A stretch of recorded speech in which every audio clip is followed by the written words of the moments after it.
आज हम बात करेंगे एक महत्वपूर्ण विषय पे, मृत्यु पर विजय कैसे पाएं।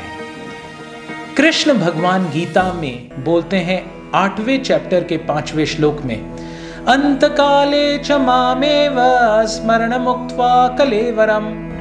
और जीवन के अंत में जो केवल मेरा स्मरण करते हुए शरीर को त्याग करता है, तुरंत मेरे स्वभाव को प्राप्त करता है, इसमें रंश मात्र भी संदेह नहीं है।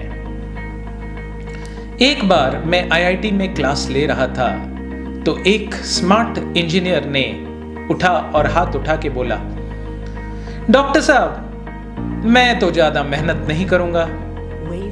जब मेरा मृत्यु का समय आने के पहले ही मैं कुछ तैयारी कर लूंगा। मैं रिवॉल्वर को सटाऊंगा अपने कनपट्टी पे और बोलूंगा हरे कृष्णा, ठक अपने आप को मार दूंगा, तो फिर तो मैं भगवत धाम पहुंच जाऊंगा। भाई इतना आसान नहीं है।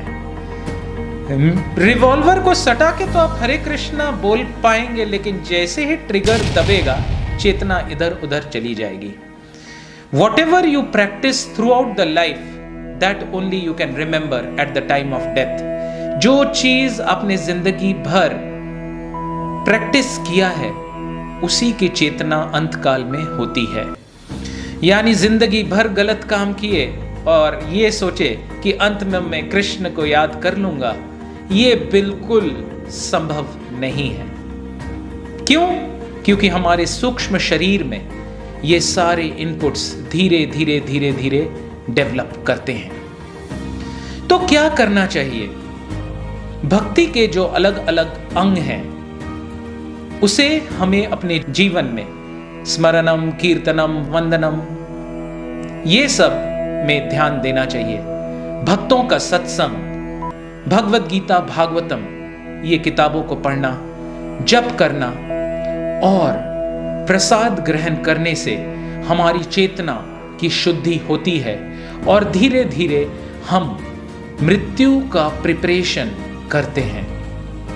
कहते हैं कि मृत्यु के समय शरीर की अवस्था बहुत दुखदाई होती है। और कितने लोगों को बिच्छू ने काटा है? एक बिच्छू का डंक ऐसा होता है जैसे किसी ने लाल कोयले को आपको पैर के साथ बांध दिया हो। जितना आप भागेंगे उतना वो लाल होगा और उतना जलेगी।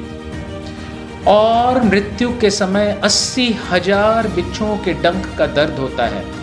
एज ए डॉक्टर मैं आपको बता दूं कि एक हार्ट अटैक में दिल पे इतना दर्द होता है जैसे कोई ट्रक आपके दिल के ऊपर से पार हो गया।